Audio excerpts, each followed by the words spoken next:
केंद्र सरकारने मागच्या ऑक्टोबरमध्ये सोयाबीन खरेदीच्या सूचना दिल्या होत्या।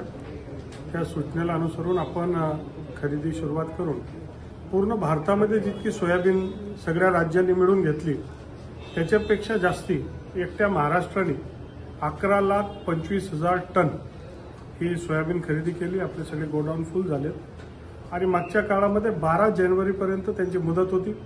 राज्याचे मुख्यमंत्री मोदींनी विशेष प्रयत्न करून केंद्रामध्ये बोलून ती 31 जानेवारीपर्यंतची मुदत वाढवून दिली होती। 31 जानेवारीनंतर अजून 7 दिवसाची मुदत आपण 6 जानेवारीपर्यंत वाढवली।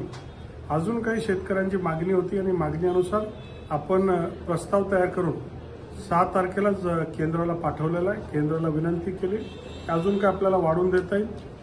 गोडाऊन आपले सगळे फुल आहेत। जवळपास 550 विविध सेंटरच्या माध्यमातून आपल्या या सोयाबीन खरेदी होत होतं। काही त्याच्यामध्ये तक्रारी सुद्धा आल्या की काही चुकीच्याही प्रवृत्ती त्याच्यामधनं व्यवहार करतात आहे आणि लातूरला 10,000 टन आपण दिले होते। एका दिवसात ते टार्गेट संपलं। नंतर 20,000 त्याच्यात तिसऱ्या दिवशी 20,000 टनची आपण टार्गेट दिलं। 20,000 टनचं 2 दिवसामध्ये 20,000 टनची खरेदी झाली आणि अजून बरीच खरेदी आहे।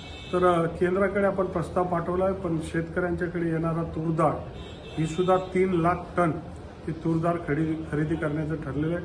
त्याच्यानंतर चनाई खरेदी करावं लागेल, कांदाही खरेदी करावं लागेल आणि सतत हे कंटिन्यूस येत असतं। आपल्याकडे गोडाऊनची व्यवस्था सुद्धा मध्यंतरी कमी होती।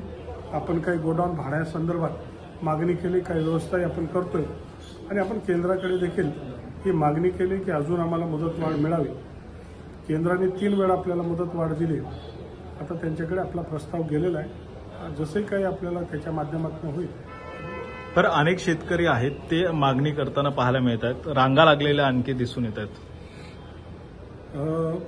परत आपण सोयाबीनची खरेदी 11,25,000 टन ही खरेदी आपण केलेली आहे। खूप रेकॉर्ड अशी खरेदी झालेली आहे आणि अजून त्याला आपण वेळोवेळी एक्सटेन्शन आपण दिलेलं आहे।